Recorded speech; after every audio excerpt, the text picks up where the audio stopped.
왜 하필 인도였을까? 다시 꺼내보는 여행기.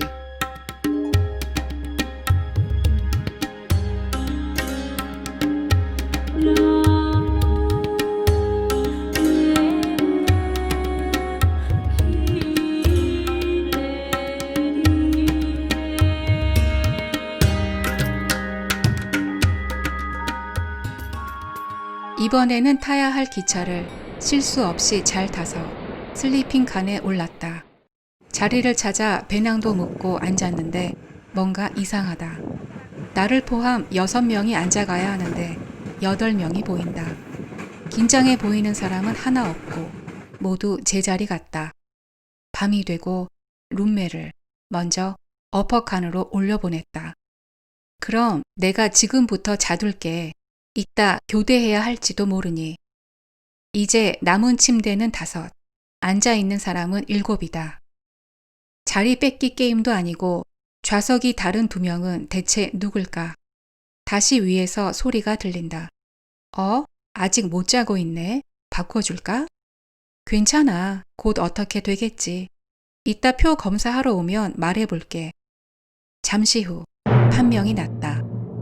여행자를 뺀 이 칸의 현지인들의 구성은 이렇다. 성인 여자 2명, 성인 남자 1명, 아이 2이었는데 아빠, 엄마, 아이가 한 가족, 성인 여자 1명과 아이 1명이 모자간이었다.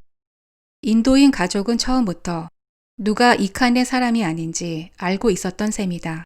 그럼에도 아무 말 없이 거의 한나절을 간 끝에 아이를 재울 시간이 되고서야 모자에게 그만 제 자리로 가달라고 요청한 것이다. 모자는 말없이 총총히 사라졌다. 이제 그 가족도 나도 비로소 잘 준비를 했다.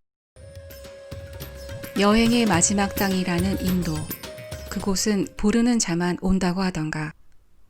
인도는 딱 2군데만 보면 된다고 생각했다. 타지마할과 바라나시. 오래전 누군가에게 받은 메일 내용은 꽤나 충격적이었는데 거기에는 시체가 타는 강가에서 동냥을 하는 여인의 손바닥이 다해져 살갗이 드러난 뼈를 본다. 이름 모를 부끄러움에 갖고 있던 돈을 다 주고 도망치다시피 자리를 떠났다는 내용이었던 것 같다. 거기가 바라나시라는 건 한참 나중에 알았다. 그리고 마침내 이제 거길 왔다. 그런데 내 눈에 들어온 바라나시는 더럽고 불편하고 빨리 떠나고 싶을 뿐이었다. 골목에, 가트에, 시장에, 어딜 가나 곳곳에 퍼져 있는 소똥과 개똥을 피하느라고 나는 스트레스를 받았는데 숙소를 나와 있으면 들어갈 길이, 숙소에 있으면 나갈 길이 걱정이었다. 우리는 많이 까르니까 가트 부근, 그러니까 강가에서 거의 끝부분 무렵에 엄청 꼭대기에 있는 숙소에 묵었는데 고급 내장재로 공사하고 일대에서 가장 깨끗한 방을 가지고 있다는 가이드북의 설명은 맞는 것 같았지만 객실은 사각으로 되풀이 되는 구조고 방 분위기는 한낮에도 왠지 침침한 것이 혼자라면 아마 불 켜놓고 잤을 것 같아 거기서 낮잠을 자거나 휴식은 취하고 싶지 않았다. 난 슬슬 룸메 눈치를 봤다. 여길 빨리 떠났으면 좋겠는데 이런 내 마음을 아는지 모르는지 룸메는 가트도 가보자고 하고 시장도 가보자고 한다.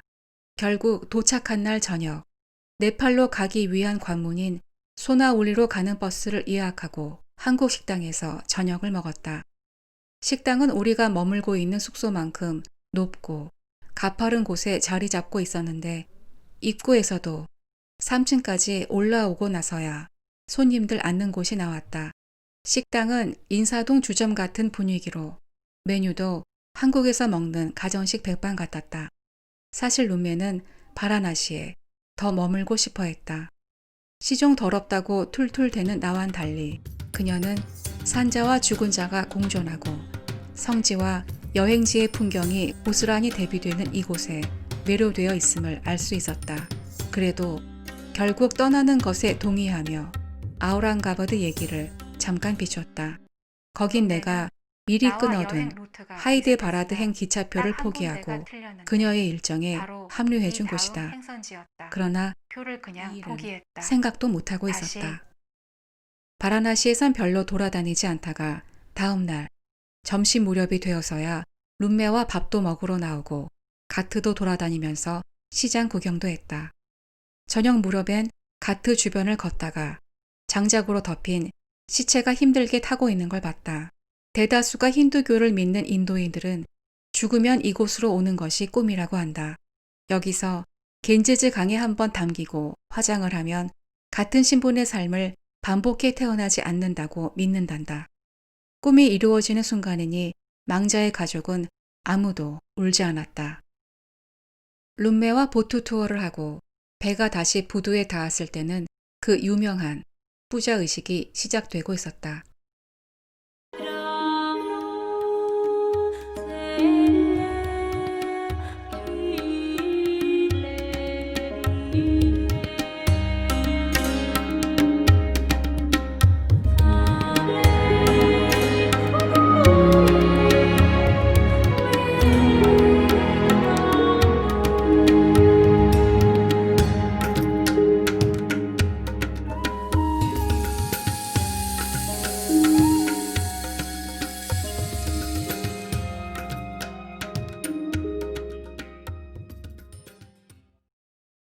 바라나시를 떠나 네팔로 향하는 전날 밤은 룸메도 나도 한숨 못 잤다. 네팔까지 일정을 함께 하기로 한 다른 남자 여행자도 몇 번이나 잠을 깼다고 한다. 우리가 다 로비에 모이기로 한 시간은 새벽 5시 반이었는데 이른 시간에도 리셉션 코너에는 누군가 있다. 방값을 치르고 열쇠를 건넸다. 훤할 때 봐도 헷갈리는 길을 플래시 하나 켜들고 부지런히 걸어 나가는데 숙소에서 봤던 길이 다시 나온다. 미로에 빠진 것 같다. 그러는 새 날도 서서히 밝아오고 드디어 큰 길을 찾았다. 릭샤 호기꾼들이 어김없이 몰려오고 그중 하나를 셋이 다 비싸다고 하면서도 그냥 탔다. 아무도 흥정하지 않았던 이유는 릭샤왈라의 가느다란 종아리와 여행이 무르익어서 그런 것 같다. 바라나시 큰 길은 노면도 고르지 않은 데다 이동량이 워낙 많아서 크고 작은 충돌 사고도 많은 곳이다. 남자 여행자가 한 소리를 한다. 이거 전복될 것 같다. 난 속으로 어쩜 저렇게 재수없는 소리를 할 수가 있지? 하고 있는데 룸메가 이렇게 받는다. 괜찮아. 나 장작값 있어. 아, 인도 여행은 정말 아무나 오는 게 아니다. 릭샤는 우리가 말한 장소에 세워줬을 테지만 네팔로 가는 집결 장소가 보이지 않았다. 앞에 가는 행인에게 물어보려고 가는데 뭔가에 치여 무척 아팠다. 뒤돌아보니 소 뿔이었다. 다시 릭샤를 타고 50루피 정도의 길을 더 갔다. 사무실은 안에도 밖에도 온통 여행자들이었다. 대부분 포카라를 직행으로 가는 여행자들이었다. 우리도 150루피씩을 더 내고 소나울리에서 포카라 직행으로 노선을 변경했다. 그리고 엘로라 석굴에서 사진을 찍다가 룸메를 놓쳤을 때 안타깝게 걱정을 해주셨던 한국 여행자 가족을 만났다. 어머, 언니들도 네팔 가는구나. 어머, 안녕하세요. 여기서 또 뵙네요. 아주머니를 통해 아까 받은 식권이 지금 아침 식사 식권이란 걸 알고 주문한 음식이 나왔는데 계란 후라이가 있는 샌드위치와 짜이였다. 잠시 후 새하얀 사설버스가 도착하고 우린 좌석을 찾아 앉았다. 경적이 울리고 사람들이 하나 둘씩 화장실에서 뛰어나온다. 버스는 서서히 출발하기 시작했다. 안녕, 인디아. Goodbye, incredible of India.